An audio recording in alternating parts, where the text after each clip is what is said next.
An email list helps. If you have an email list, you can regularly sell to your contacts on this list. You can send them back to your website and you can, in general, optimize your marketing process. But the real problem is not if an email list makes sense or not. Of course, you know that it makes sense.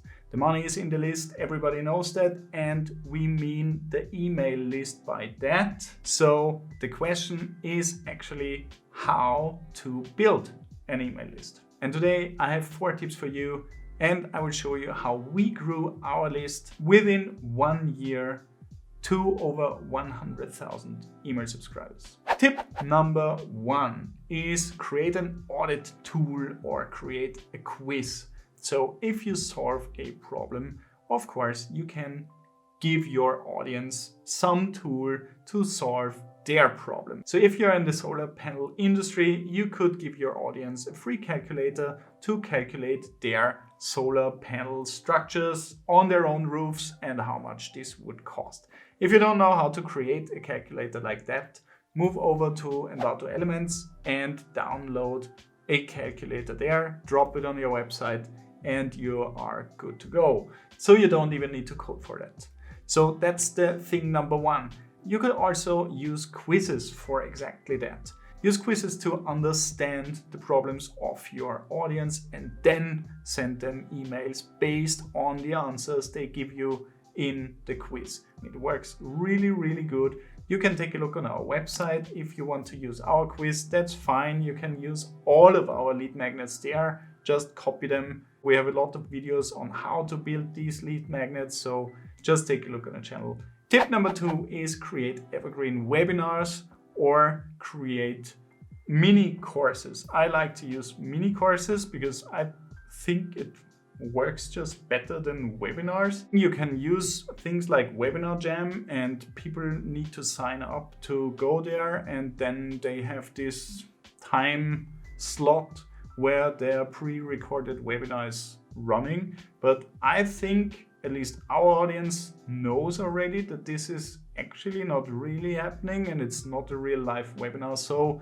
you can do this, but you can also use regular videos, just embed them on your landing page, and before people get the link to the landing page, they need to sign up and then they get the mini course video where they signed up for, which is amazing because they can use it whenever they want. They don't need to wait for, I don't know, the next 20 minutes or the next day or something when the webinar would start. So you can send them directly to the freebie. Tip number 3 is use exit intent pop-ups.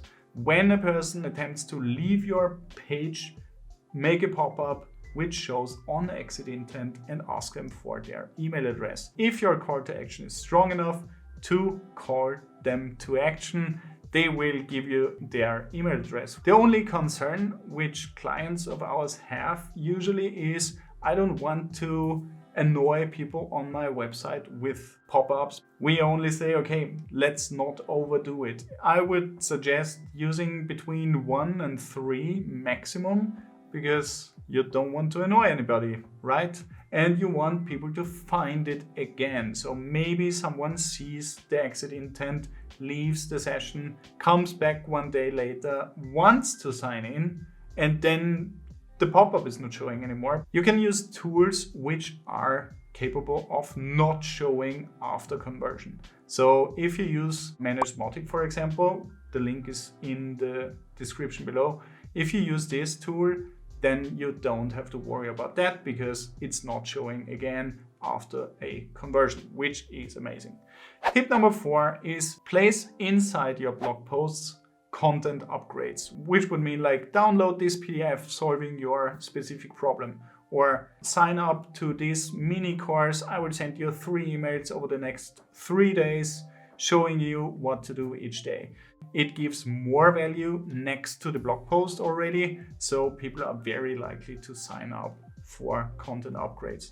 And if you combine these 4 tips, your email list will grow quite quickly. I show you how to build all these things here on the channel and here in the next video, so make sure to see it, and I see you there.